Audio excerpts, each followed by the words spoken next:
আমি ডক্টর মোহাম্মদ নজরুল ইসলাম, অধ্যাপক ও বিভাগীয় প্রধান, neurology, park view medical college এবং মাউন্ট এডুয়ার হসপিটালে সিনিয়র কনসালটেন্ট নিউরোলজি হিসেবে কর্মরত আছি।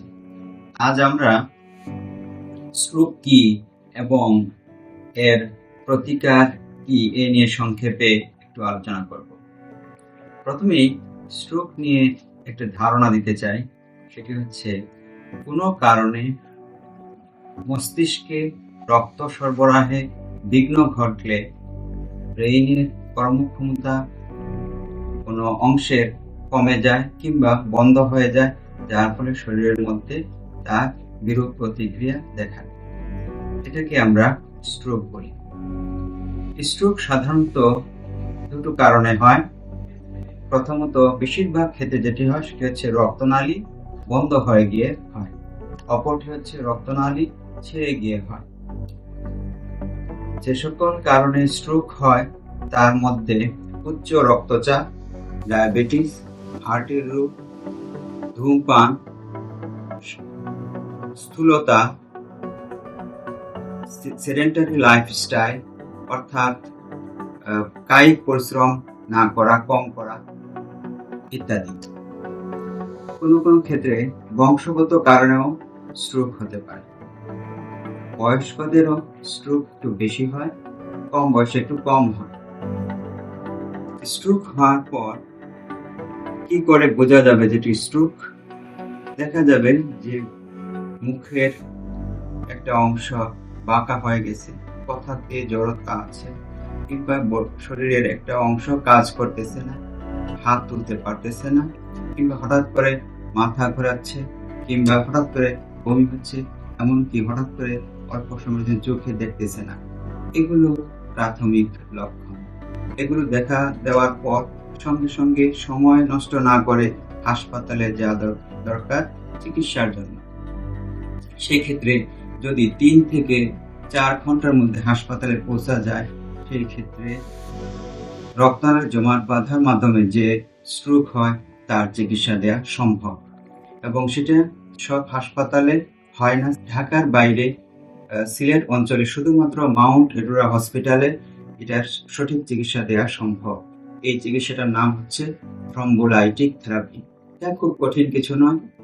শিরাপথে একটি বিশেষ ইনজেকশন বিশেষ প্রক্রিয়ায় দেওয়ার মাধ্যমে জমাট বাঁধা রক্তকে গলিয়ে ফেলা হয়, যার ফলে পুনরায় রক্ত সঞ্চালন শুরু হয় এবং ব্রেইন স্বাভাবিক কর্মক্ষমতা ফিরে পায়, যার ফলে রোগীর প্রভূত উন্নতি হয়।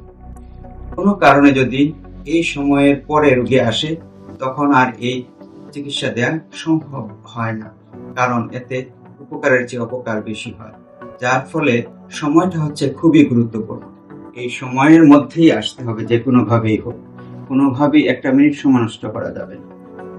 এই হাসপাতালের ব্যবস্থাপনা এমন আছে যে এখানে পৌঁছার পরপরই অতি অল্প সময়ের মধ্যে অনেকগুলো প্রসিডিউর মেনটেন করে এই চিকিৎসাটা প্রদান করা হয়, এবং এখানে ভর্তি থাকতে হয়, তাকে নিবিড় পর্যবেক্ষণে থাকতে হয়, এবং এইভাবে চিকিৎসা করলে রোগীর অনেক উন্নতি হয়।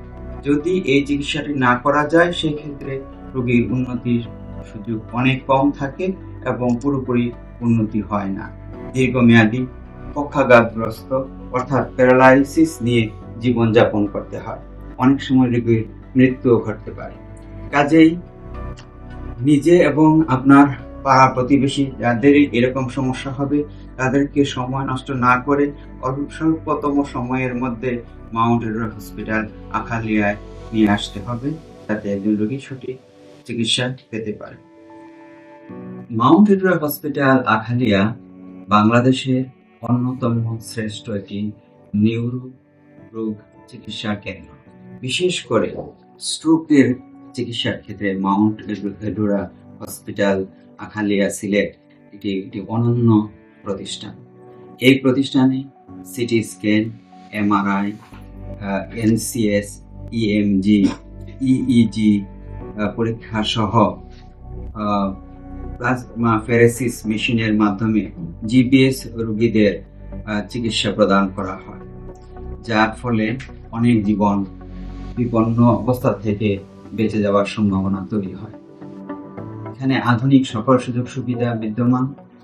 এখানে অন্যান্য রোগের পাশাপাশি নিউরো ইন্টারভেনশনের ব্যবস্থা আছে, যার ফলে রক্তনালীর মধ্য থেকে জমাট বাঁধা রক্তকে বের করে নিয়ে আসা সহ স্টেন্টিং করা, হার্টে যেমন স্টেন্টিং করা হয়, ব্রেনের মধ্যে স্টেন্টিং করা সম্ভব হয় এবং আমাদের এখানে সেই সুযোগ আছে এবং এখানে হচ্ছে। অন্যান্য চিকিৎসার মধ্যে জমাট বাঁধা রক্তকে বের করে নিয়ে আসার সময় যে চিকিৎসা দেওয়া দরকার সেটা আমরা ব্যবস্থা করতেছি এবং এখন নির্দিষ্ট সময়ে এই কাজটি করা হয়। আমাদের এই হসপিটালে যে সুযোগ সুবিধা আছে, এই সুযোগ সুবিধাকে ব্যবহার করে রোগী যদি সঠিক সময় আসেন এবং এটা ব্যবহার করেন, সেক্ষেত্রে তার বিদেশ যাত্রা অনেক ক্ষেত্রেই প্রয়োজন হবে না। দেশেই সর্বোচ্চ মানের চিকিৎসা এখানে প্রোভাইড করা হয়, যাতে তাদের সময়, টাকা সবকিছুই বাঁচে। তো আমরা মাউন্ট এডুরার এই সুযোগ সুবিধাকে গ্রহণ করার জন্য জনগণের প্রতি আহ্বান জানাচ্ছি। মনোযোগ দিয়ে এই তথ্য কণিকাটি শ্রবণ করার জন্য এবং দেখার জন্য আপনাদের আন্তরিক ধন্যবাদ। আসসালামু আলাইকুম।